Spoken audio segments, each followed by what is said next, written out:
I was working in a corporate job and, working day in, day out and got pretty sick from the close to burnout. I don't think I quite got there. And just had that moment of being like, there's got to be more. Like, this Yeah. cannot be it. And yeah, so literally what started doing personal development and reading books and following people who were talking about entrepreneurship, and something lit up inside of me and I thought, this is it. Like I'm not an employee, I'm an entrepreneur. Like, here I am. This is like finally someone's shown my path. Like, I wish I was told this in school. Does that sound a bit like you? You have a touch of an entrepreneurial spark, or maybe it's a full-on burning passion. Well, wherever you are on that scale, you're in the right place. Because we're Side Hustle Hero, the show that is laser focused to inspire you to start or to scale your side hustle income streams. I'm your host, Joan, author of The Way Success Works. Recently, I stumbled upon a book called How to Start a Side Hustle. I took a deeper look and realized that I wanted to share the wisdom and insights of the author with our Side Hustle Hero community. So she's our guest today, Kaylene Langford. Kay's a great fit for the show because her company, Startup Creative, started as a side hustle. She's helped people from all walks do the same in countries around the world, and she understands how our mind can be what propels us forward or holds us back. And in this episode, she'll be sharing tips and strategies to help you get your side hustle started and mindset hacks to ensure that you don't lose your confidence along the way. This could be the day that you start or scale your side hustle. Now, here is the passionate entrepreneur, coach, author, and founder of Startup Creative, Kaylene Langford. Well, welcome, Kay. Thanks for having me. It's good to be here. Well, I've often said that there is no shortage of side hustle ideas out there. The biggest first barrier, though, for someone wanting to turn their aspirations into reality is the start. It's literally, I think, the start Mm. that stops most people. Hmm. We don't want our future side hustle heroes who are listening to fall victim of that. So I'm thrilled to have you on today as our guest because you wrote the book on it, right? It's called How to Start a Side Hustle. What prompted you to write the book in the first place, Kay? Yeah, good question. It's a book that is a 10 years of work in the making. So I started Mm, my side hustle, Startup Creative, actually 10 years ago. Next year, it'll be early next year. And I was working in a corporate job and, working day in, day out and got pretty sick from the close to burnout. I don't think I quite got there. And just had that moment of being like, there's got to be more. Like, this yeah. cannot be it. And yeah, so literally what started doing personal development and reading books and following people who were talking about entrepreneurship, and something lit up inside of me and I thought, this is it. Like, I'm not an employee, I'm an entrepreneur. Like, here I am. This is like finally someone's shown my path. Like, I wish I was told this in school. And yeah, there was just this thing that I just got obsessed with learning about. And the more that I did that, I hired my own coach and copywriter, and I thought, all right, I read this quote that said, "Whatever the mind can conceive and believe, by it can achieve," by Napoleon Hill in the book Think and Grow Rich. And that for me was this light bulb moment of like, I can do this. I don't feel very well at the moment in my current job. And, I'm a big believer in your outside environment is a, reflection of what's going on inside. Right. And so there was enough going wrong that I was like, I've got to fix this. I can't be a victim to my life. No one's coming to save me. I've got to do something different.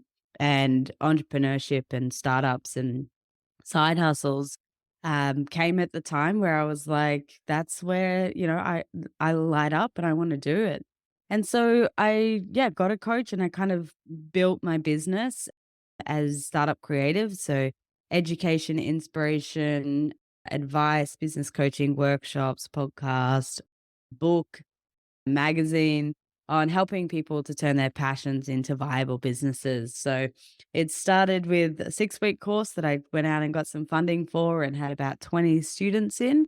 And Nice. yeah, just 10 years later, I think it was about 7 years now because the book's been out since 2022, I think, that yeah, I was lucky enough to have a publisher come and say, "We've seen your work and would you be interested? We've been wanting someone to write a side hustle book."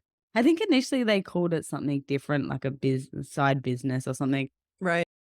and said, "Would you be interested in writing it? We think you'd be really good for the job." So, Nice. wrote a proposal together and spent 6 months during COVID writing the book, and here we are. What a nice affirmation too, or kind of Mm, confirmation of stepping away from that whole corporate realm and going on your mm, own. For someone to turn around and approach you and say, "Hey, can you yeah. write this book?" Yeah, it was, and I like that story, and telling it is because I was hustling my side hustle. Like I think after about 6 months, I was able to leave my corporate job and do Startup Creative full time, and I've been doing it full time ever since. But there's been ebbs and flows of wins and losses and highs and lows, and Yep. wanting to give up on it altogether and shut it all down, and feeling like nothing's working and in some ways, that side hustle mentality has stayed with me because you're constantly pivoting and figuring it out and listening to the market and the audience. And, then there's these opportunities that come like writing a book, which are a result of, something advice that I give to why I think, the topic we'll talk about today about starting a side hustle is Yeah. because when you start, you're in the game. And if I didn't get in the game and I didn't stay in the game for 7 years, even though it got hard, and in those 7 years, there'd been plenty of people that I started with their businesses and they're not in the game anymore, Yes. and it's weirdly that kind of motivated me because I was like, well, I'm still hanging on, like I'm still in the game. Mhm. And, then that 7-year time came round and the book deal happened. So you gotta stick at it and you've gotta be in it to win it. I've lost count of the number of times that point has been brought up on my show Mm, from various side hustle hero guests. It's giving your in fact, I just before you and I jumped on a call, I was recording a podcast, and that same point, like, you've gotta give your side hustle enough time for that success to happen. It's gotta be something that you're absolutely. committing to. Just out of curiosity, what were Yeah. some of your first offerings in those early days? Yeah, so my first one, my background was program development and working with kids at risk, and so I had written this program that was a volunteer program. It was working with kids who are living in, halfway houses, so shelters coming off the street. And we got a bunch of university students or college students, I think in the States you call them. And they volunteered their time to come and mentor and be friends with and take these kids out to, Nice. have normal kid experiences that they Yeah. wouldn't normally get, being, living a bit tough. And so that program, I wrote the program, I recruited the students, I branded it, I got funding, I trained the students, and then we scaled it across Queensland, where I was living at the time in Australia, and I won an award. They gave me a Volunteer of the Year award. Very And, cool. yeah, and it was about 2 years after that when I read that quote and said, how to whatever the mind can conceive and believe. The first thing was like, "All right, what have I got to sell?" What's my idea? And that came to mind of working that coming up with an idea and making it a reality and putting a business plan in place Mhm. ultimately. So Yeah. so from that program development background, sorry, I created a 6-week course. So we have local councils and governments and universities here in Australia that often have funding that they put towards youth development. I think that was about a $10,000 program that I put 30 people through, and then I think I signed up about 3 of those or 4 of those in the first 6 months Yeah. and, realize, all right, I can make this work. And eventually I kind of got sick of people having to fund what I thought was working really well. So I went from that kind of B2B to business to business to business to customer. And I Yes. started offering one-on-one coaching, online courses, in-person workshops, started a magazine. Yeah.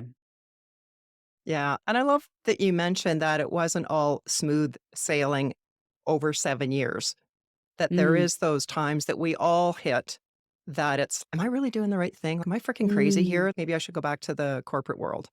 But for various reasons, you stick it out. And I love that you mentioned yeah. Napoleon Hill's book, Think and Grow Rich. So the Mm. person that wrote the foreword for my book and had really changed the course of my life was Bob Proctor. I hear that name and I feel it sounds Yeah. familiar. What He was reading Think and Grow Rich literally for the last 60 years until he passed away. mm, It was a game changer for him. But yeah. and it was a game changer for me as well because I took that book and then I was able to do things like buy my first house at the age of 19. I was the youngest bank manager at age 22. And it's not that I had any special talent or, Mm, insights. It really boiled down to what you just said, is that whatever the mind can conceive and believe, it can achieve. And so I mm, learned early on too, not to share my big goals with people because I would get that negative feedback. Well, you can't do that. No one's done mm. that before. So Yeah, yeah, so many good teachings in that book. Well, from that's your amazing. experience, and this ties in with this as well, because it is a mindset when we go to start our side hustle. What do you think stops most people from starting? They've got this good idea. They talk about it. They research it. Seems ad nauseum. Mm. I would say similar to, what you've just mentioned is that people can when you say an idea out loud, then people can say, "No, it's not possible." Hmm. And so that's one negative thing, but I think that that's 10 times as bad in our own heads. Oh yeah. So when we have that, "I could do this," and often it's that spur of the moment inspiration that's like, "Oh, yes, it lights me up." And then reality kicks in, whether you've got a screaming child that needs to be looked after, or you look at your bank balance and realize it's not viable, or, you kind of have these limiting beliefs that you almost look for evidence as to how it can't be done. Because if you Right. haven't done it before, then you can't see that you don't have a neuro pathway in your mind that says, "Oh yeah, we know how to do this and we've done this," and that self-belief. That the self-belief is that we can have the evidence, and often because we're looking for the evidence in that specific thing. So for example, like Mm, you've purchased a house at the age of 19, which is, okay, how do I get from A to B? I don't have a house, I'm gonna get a house. Like, right. you've set a goal, you have achieved a goal. That's evidence that you can go, okay, what other goals do I want to achieve now? And often I think we don't do that. We go, well, I've never started a business. I don't know Mm, anyone who started a business. No one in my immediate circle. My parents don't think it's possible. My partner, like, and yeah. so we look for this evidence, but the self-belief that you can do it even without the evidence, is definitely the thing, because you're paving the way as you go, and that's where you find books and podcasts and people to follow that go, "Hey, I've done it, so you can do it," and look for those role models. And those experiences that we've had in our own life where we've achieved something that we didn't think we could, Mm, we've got to ask ourselves too, how many other things haven't I tried because I didn't think I could? Like you said, looking for yeah. evidence that I can't do it. But Mm, in my books, we should be setting goals that are far beyond what we've currently achieved. mm, If it's a big enough goal, you are not going to know how to do it. So if you're thinking of a yeah, goal and you don't know how to do it, that's good. That's a good thing. Don't let yeah, that stop you. But chances are you're going to be able to figure out what's the first step. What's that yeah, like micro action I absolutely. could take to move the Yeah. needle forward. And there's not much that can't be achieved. I really believe that, and Mm, I do a lot of meditation, and I really do like understanding the mind and what's possible, and, reframing our mindset is huge in what you believe is possible, and reducing those limiting beliefs that are just wired from us from a very young age. And yes. I'll just tell a funny story that I had this week actually, which, is a reflection of where my mindset was at. I we were meant to do this podcast earlier in the week, and I had a cold and, wasn't on emails. And when you've been a bit sick, you've often, feel a bit sorry for yourself and, woe is me. It's 2 weeks into the year. Why am I sick already? Right. Um, I wake up on Monday morning and I'm sitting at my desk here and there's a drop of water drops down, and I'm like, what is that? I go up into the attic and there's a big thing of water in the roof that's falling down, like a whole bucket of water fell out of the Oh roof by the man. time we found it. Yeah, yeah. And, in the rain's coming down and there's this drop and I'm just kind of fighting this head cold off and it's Monday morning and now the roof is leaking. And instantly within about, I would say 60 seconds, I had a conversation with my partner and was like, we're going to have to move out. We've just moved in and told everyone that we found our dream house and, where they're going to put us and are they going to cancel? Like literally all of these like worst case scenarios. Yes. And I noticed that myself by the time that afternoon, I'd spoken to the real estate agent and, it was handled, the roofer came and it's a 2-hour fix, nothing to be worried about. And Yeah. I got up the next day and I meditated. And I was like, my mindset is negative. Like I am looking the worst case scenario. How can I start looking for how can things be possible? What opportunities aren't I taking? Where could this day possibly go? And when you have that open mindset of how can I make things happen and, infinite possibilities, then doors open in ways that you couldn't have even expected. I hope everyone listening caught that when you said Mm, that I realized how negative I was being. Because mm, that you had to step back and mentally hear what your thoughts were, whether that was out loud or your self-talk to be able to identify that, and then that gives you the ability to turn it around. But mm, given all that you've studied and all that you've done, you know how powerful your thoughts are. So you're mm. like, "Man, I gotta change this around. This is not gonna be helping me." Yeah, Right? yeah, Yeah. absolutely. Why do you meditate?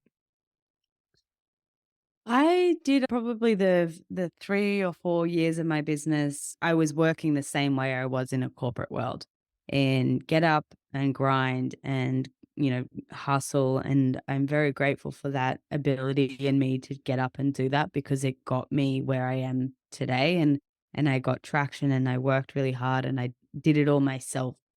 And I didn't have excuses and, it got me places. I feel like there's a Yeah. lot of Instagram success that we've had because I hit the ground running, and figured it out early. But about 3 or 4 years in, it was almost back at that, burnout stage because Mhm. I was trying to do it all. And, I realized I read another amazing life-changing book, Joe Dispenza's book, which is Breaking the Habit of Being Yourself. And he talks about rewiring your brain and Mhm. the power of your thoughts, but from a scientific, research-driven space. And Yes. I love that. I love a practical explanation to something. And it clicked. The information went in and it was the right time to receive it. And I started meditating, doing his guided meditations and realized the power. Like I had instant shifts in my life with what you focus on expands. Mhm. And he talks about the scientific evidence about why that is true. Because when the observer effect of observing a neuron makes the neuron appear. Mhm. And, for me, I was just like, that is black and white in terms of like, and it's true.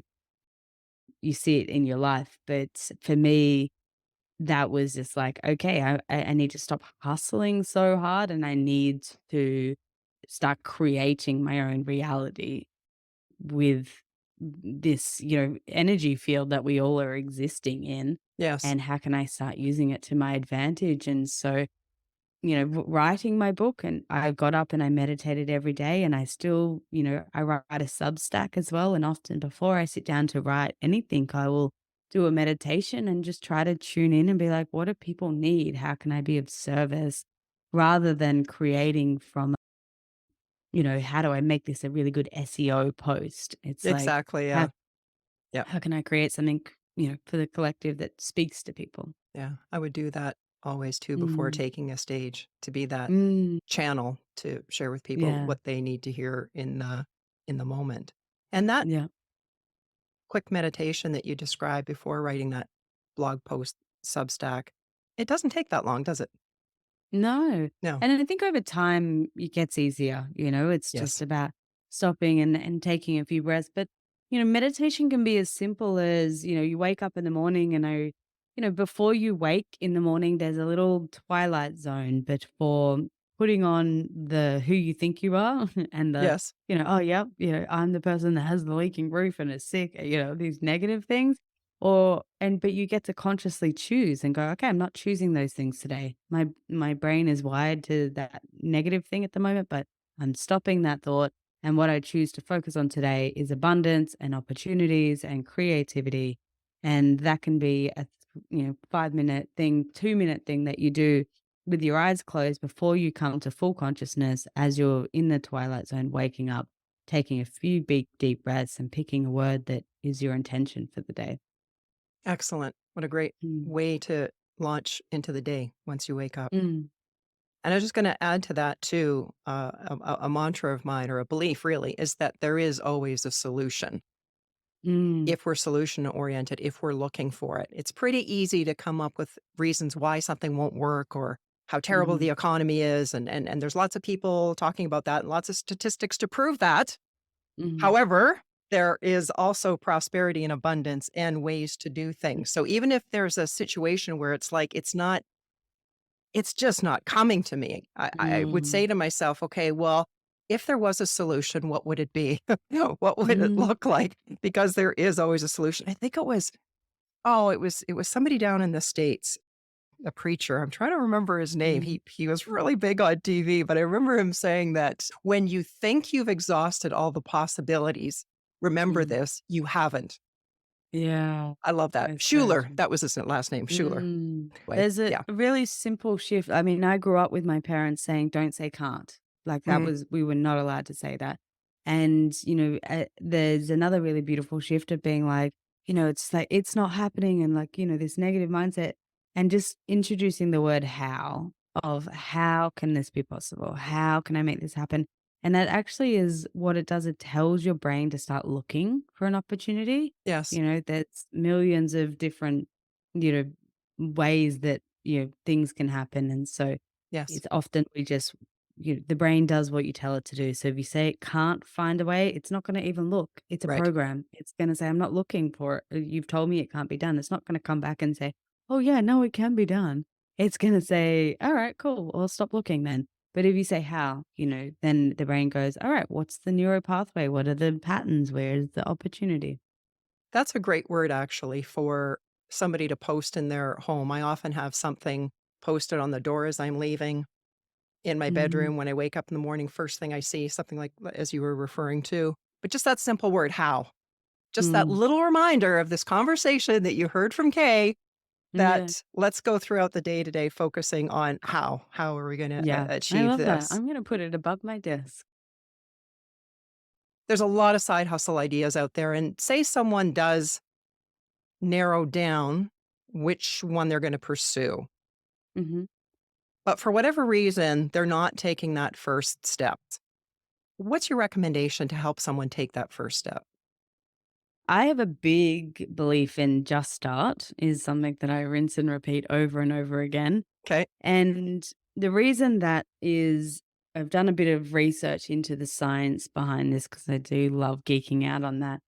But you've probably heard this before, is the dopamine that happens when you achieve something. Okay. So when you say, I am going to go from point A to point B, and that could be as simple as I'm going to make my bed. I am going to walk past the rubbish bin that I walked past. Next time I walk past the rubbish bin, I'm going to stop and I'm going to put it out, or, just whatever that is. But when you do achieve that task, you release dopamine in your brain, and the dopamine is a reward chemical that we get, a chemical that makes us feel good for achieving a reward, a reward that we get rewarded for achieving a task, sorry.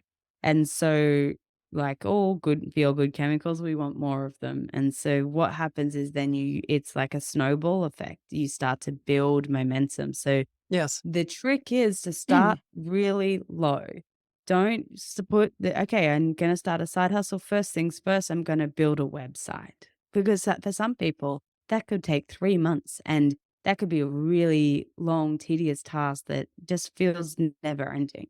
Okay. The first step you might say is, I'm going to pick a template for my website today, or I'm going to buy my domain name or, and so start as small as you possibly can Okay. to get a reward to trick your brain to giving you dopamine and then use that momentum to keep going because you feel good and then, then you want more of it. So you're going to take the next task. So the smaller you can break down your tasks, and, for me, and you might have this same experience, Joan, from writing your book, is sometimes it's just sit at the desk. Just be at the desk by 7 AM. That's Right. it, just get there, and that could be the thing that you did and go, "I did it. Okay, I can tick that off my to-do list." If you Yes. have a physical to-do list, write down like, sometimes I'm like, "Call mum back" on my to-do list because then I get to cross it off. Or I'm nearly finished an email and I realize I haven't written it on my to-do list. I'll go and write it on there because I know that I'm gonna get to be able to. They actually did research when you physically cross something off a physical to-do list, you get that dopamine reward. Anyway, so starting really, really small to Right. set yourself up for success.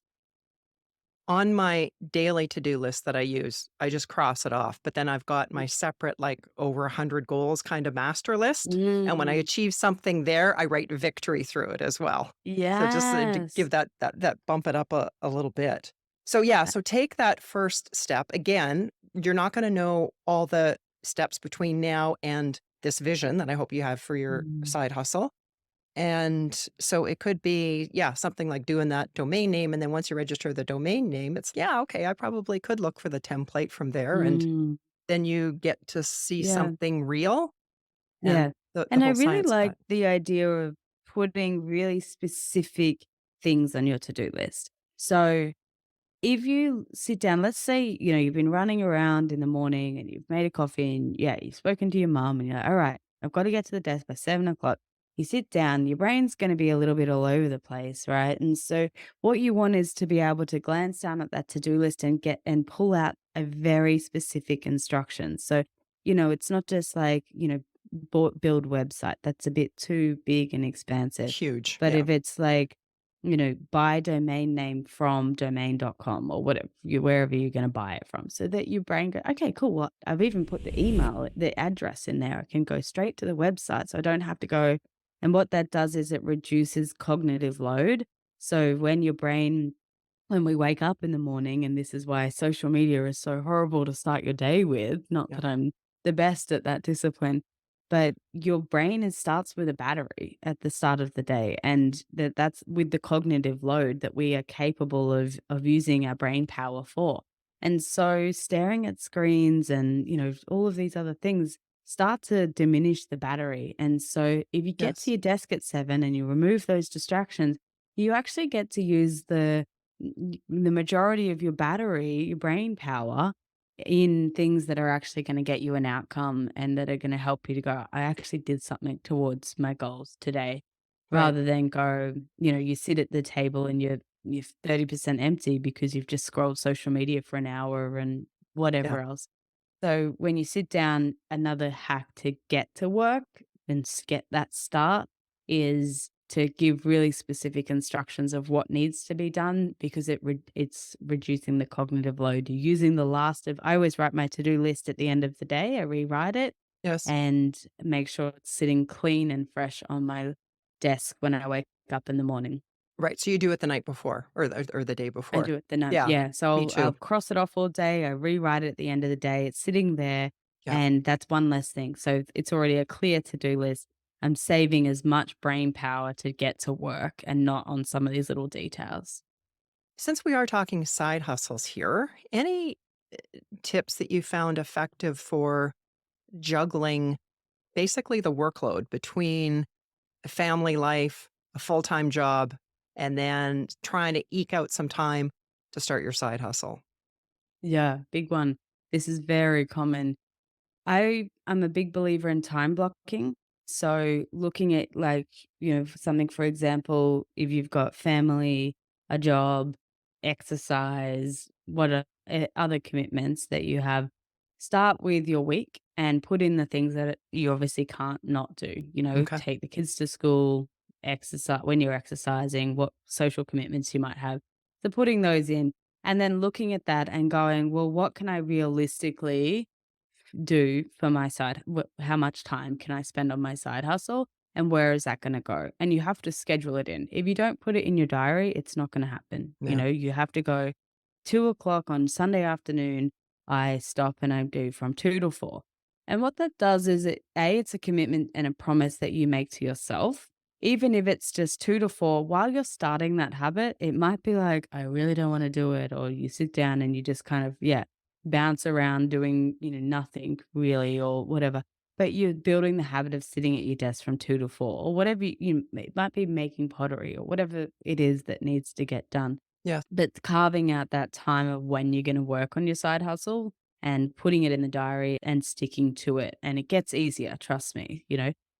That also allows you to tell the people in your life, this is when I work on my side hustle. Because Right. I think, if you're in a relationship, it means that you can say, I need you to look after the kids, or please don't interrupt me during this time, or I don't book us in for anything on Wednesday nights because that's my side hustle night. Yeah. And so you can put in boundaries because often, you probably hear this a lot as well, is people find the people around them who are like, what do you mean you're starting a side hustle? Or, it's not really that serious, or, you know, Right. yeah. So you have to put in the boundaries to stand up for yourself and allow other people to take you seriously and support you in that. Yeah. I think is really important to carve out that time.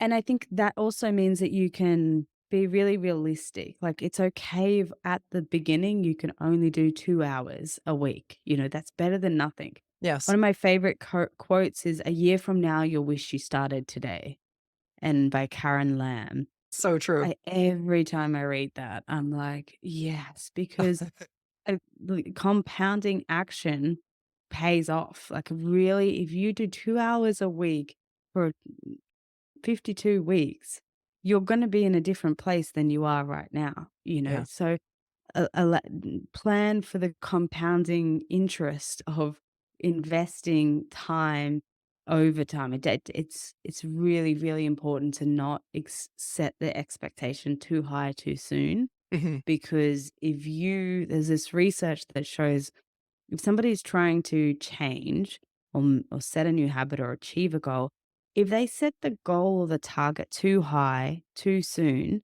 outside of their, achievement level, and it's like going, I haven't run in 2 years. Tomorrow I'm going to run a marathon, Right. and it's too big of a goal too soon. If Yes. you attempt that and you don't achieve it, then you're less likely to try again. You go, "Oh, Yep. well, I didn't do it." So setting yourself realistic, it sounds, I don't think I would have said this a few years ago, but re setting yourself unrealistic goals for some people, it's different for everyone, I think is really important to notice. You've got to set the timeline to what you're capable of doing. You're better off showing up for 2 hours for 52 weeks Yeah. than to say, I'm gonna do 7 hours every day Right. for, 3 Yeah. months because you Kinda setting you yourself don't up for achieve it. failure. Yeah. The way I handle that is I recommend, and myself do as well, is have basically 2 goals. I'll have the big end goal, like running my first marathon, but Mm, then what's my goal for this year or this season, and then bring it back to, today. absolutely. I love I'm that. gonna write a new training program or whatever so that you have those small wins, those things that are achievable. And maybe at this point, I don't have a clue exactly how I'm gonna win that marathon Mm, because, I'm just buying my, I don't know, first pair of runners, but, I'm gonna mm, so and the other reason with holding that larger vision, that bigger goal in mind is that I may have kind of an idea of mm, how it's gonna play out.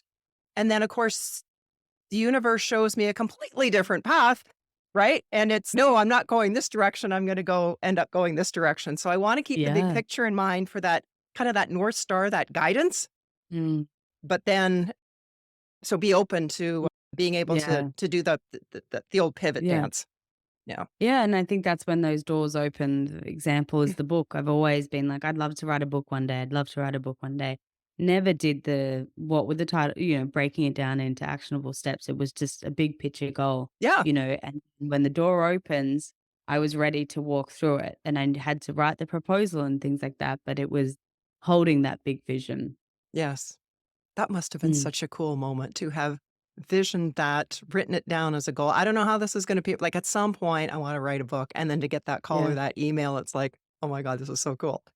Yeah, it was Right? So wild. be open to those Seeing it possibilities. on shelves too is that's the thing, part of meditation is visualizing it. Yes. Visualizing you walking into a bookshop and seeing it. And every time I went to the airport, I used to love going to the bookshops and picking a book for my airplane. And now I go in and see my book in there. Wow, fantastic. Yeah. Congratulations on that. Thank you.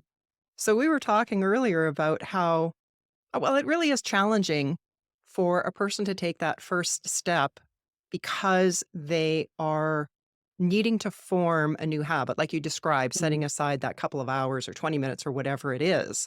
But then compounded on that is the people we're surrounded by in our family life need to change too. Because if mm, suddenly I'm not around for those 2 hours, previously, I would have been doing something else that maybe involved my family. yeah.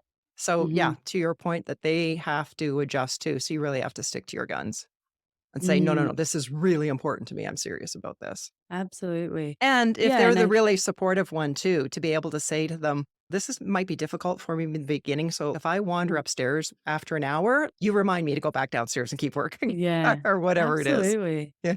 And I think that's really people, I don't know whether it's a social media thing, but and it's why that you and I tell these stories and share these stories is because it's not an overnight success, and it's really easy to think that it is. And so I've always been a big believer in telling the stories and the highs and the lows of how much hard work was put in and how many years did it take to get the book deal and things like that, because we want it and we want it now when that passion and is alive in us, and we're like, "Well, why can't we see it? Why isn't it happening?" Because I feel it and I believe it and I want it and I'm doing the things, but it's not here yet.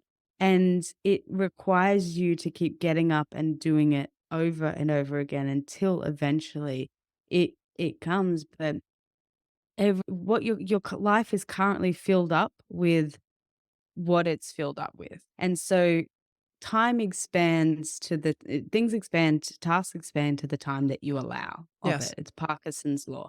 So if you've got your week full and now you say, I want to start a side hustle, you're probably going to look at your week and go, oh, there's no room. You've Yeah. filled the time. No, people very rarely sit around going, oh, I've got so much spare time on my hands. What am I going to do? So naturally, things are going to have to change in order to slot something else into an already full week.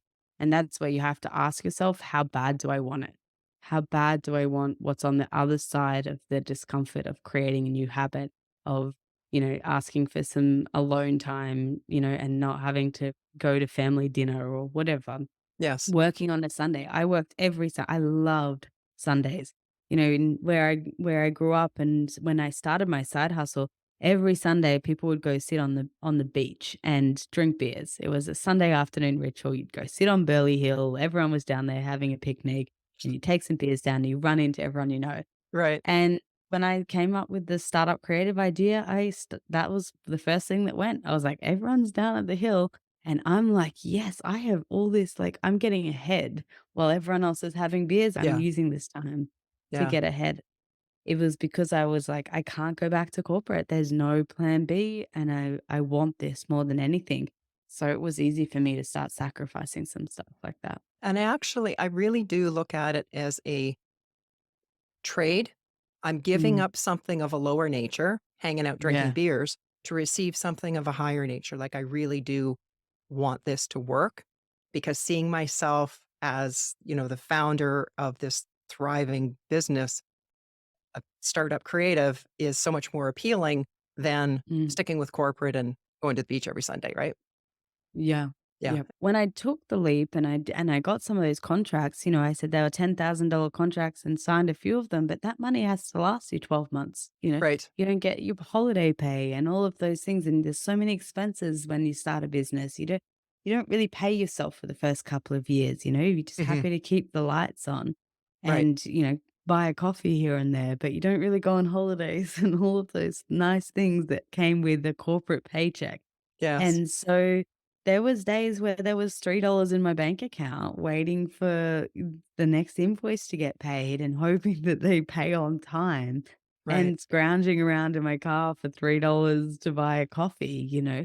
And there was no evidence to see that this was working, but I always had the vision that it would work. And so Yeah. sometimes you have to, that's why that meditation space is so important because you see it in your mind and you can activate those feelings in your body and you can believe it and want it and, you know, care about it enough that even when there doesn't feel like there's physical evidence that it's going to happen, Yes. you believe it for yourself and you keep walking through that. And it pulls you back then into that mind space too of it's not only possible, it is going to happen. I just need to see the next step, the most productive step Yeah. to grow How the can I make business. it happen? Yeah, exactly, right? Going Yeah. back to that how.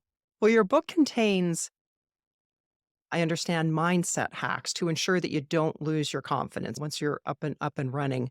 Can you share some of those with us? I would say like that, the difference between someone who goes, Here's a side hustle idea, follow the steps and make it happen," versus someone who spends 10 years, you know, pivoting and figuring it out and, hoping for a book deal, things like that, is the passion and the purpose behind it. So that deep sense of why. And, there's been a lot of talk about, starting with why and Simon Sinek and all these things. And it's like, but it's really, really important to be deeply connected, in my opinion, to the passion and a deep sense of purpose behind what you do. Because that for me has been my vision and my why was I want to make Startup Creative the go to source for straight up business advice. And my vision is that somebody with an idea anywhere around the world could say, I have an idea for a side hustle. And that somebody in their vicinity would say, you should go to Startup Creative. They will help. They've got everything you need to start. So then that was the vision. And so, whether that's in a pub in London or a Right. coffee shop in LA or, I love that. down the beach in Australia, and so that was what I set out to do. I was like, well, if somebody refers them to my website, what do they need? And then that's where I started. That was my resources that I started created from ebooks to podcasting to magazines and the inspiration and all these things. And then I was like, okay, well, how do I get the message out around the world? And here we are, chatting across the world. So that vision really lit me up, and I was like, "Yes, I want somebody to believe that they can do it and that we are gonna help them feel like it's possible." And so that was what created the business model, but it also was what pushed me through the hard days when there's $3 in the bank account because I was like, I can still see it. I Yes. still want that. And it means that you stick at it because, when you realize making money is kind of easy in a sense, it's not always easy, but it's a formula and starting a business is if you've got something that people want or need and you can get it in front of them and show them that it's helpful. More times than not, people are gonna say, "Yes, here is my money. I've been looking for what you have." But changing people's lives and, hitting a real, like, Yeah. heart center is the thing that really lights me up. Well, what kind of things do you walk a person through if they come to you and say, I've got this idea for a business or a side hustle? I like to first start with, like, why do you wanna do that? Obviously, like, what are you good at? Test it for yourself because also the other thing is some people think they've got a great idea for a side hustle and then they start selling it and they go, "I hate selling this. I wanna go back to just making it for fun," or something. Yeah. So testing it out, but the first thing is, which one are you gonna start with? Then I would say getting clear about what the problem is that you wanna solve or the value that you will add to someone's life. So, what is the problem? And then end all value. So, value might be art or music. A problem might be business coaching to start a side hustle. And then really clear about what that is. Then we go to find the target market who needs and wants, who is willing and able to buy what you have to sell. And my favorite definition of business is an exchange of value for money. Mm, So if you've got something that somebody values and you ask them to pay for it, then that's the exchange and that's what business is. So right. your job is to figure out the value that you have and then find the person who is willing and able to exchange money for what you have. And when you find those people, you might assume who you think they are. They could be you as a person. Do as much target market research as possible, get out and talk to them, ask people who knows them, get in front of them, tell them what you have, test it out, MVP, minimal viable product. What's the quickest way you can get your product or service in the hands of somebody who you think would use it? And, start small. You might give them a discount. Always ask them to pay for something or exchange so that you've got a really uh, legitimate customer, Mhm. and then get as much possible feedback as you can from that person. Do they like it? How much would they pay? What would they change? Why is it different? All of those things. That's kind of like the first three steps, I would say. There's lots of different, then it kind of goes into like taking that feedback, packaging it up, making it a brand, and then getting it out in front of more of your ideal customer. That's Right. kind of the very short version of what I would suggest starting. And when you're working with people, it sounds like there's the technical side of running a business and the marketing and sales, et cetera. But then you're also interspersing that mindset piece that you know they need in order to succeed. Right. Yeah, everybody's different and it ebbs and flows. Some people will come in and be like, all right, Kay, let's go. I'm signing up for 6 months of coaching. And these are my goals. And about 3 sessions in, they're like, what am I doing? Can this really be done? And, sometimes it's jumping on a phone call and being like, wait, let's get it together. This is what we talked about. When that happens, I often help them to break it down and be like, what's one thing we can achieve to help you remind Right. yourself that you've got this? To help them out of that overwhelm. Yeah. Yeah. Well, what's the best way for our listeners to connect with you, Kay? Yeah, of course. There's Startup Creative on Instagram, and startupcreative.com.au is our website. And on there, you'll find how to start a side hustle, the book, signed copy, or you can get it online. And I've also, last year, I wrote a Start Your Side Hustle online course, which is for those visual learners and people who like to watch videos and take their time. There's an online course version, but there's also a bunch of resources and stuff on there as well. We also Nice. Well, have a Startup Creative podcast. okay, great. And we'll be sure to put all those links in the show notes. Thanks for having me. Well, what's your best tip to inspire others to start or grow their side hustle dream? I think the first thing is to dream big for yourself and say what's possible. Because I think often we just get up and we do the daily grind and we go, well, this is how it's been done. And so that's what I have to do, you know. Yeah. And if you've got that inkling of "Oh, one day or I wish I could, then fan that flame and let it give it some oxygen and say, what is that? And what if that was possible, what would that look like? And Yeah. journal it out or tell somebody, allow yourself to dream and start seeing it and feeling it because once that dream is alive in you, Mhm. who knows how it will come to play, but it it means that it's probably meant for you and you'll find a way to make it happen. Well, thank you so much, Kay, for your insights on starting a side hustle and ways and tips to overcome those roadblocks of taking action and for being today's side hustle hero. My absolute pleasure. Thank you so much for having me, Joan. It's been lovely. Near the beginning of our conversation, Kay shared that one day she had the realization of, I can't be a victim to my life. No one's coming to save me. I've got to do something different. Similarly, you know who needs to act to get your side hustle launched or scaled. You could have the most brilliant idea in the world, but unless you step out and take action, the world's not going to know about it. Nor are they going to benefit from your brilliance. And it won't put money in your pocket either. So I encourage you to do one thing today to start or scale your side hustle. Don't let another day or week or year pass you by. As Kay said, if you spend just a couple hours a week on it, you'll be in such a different place 1 year from now.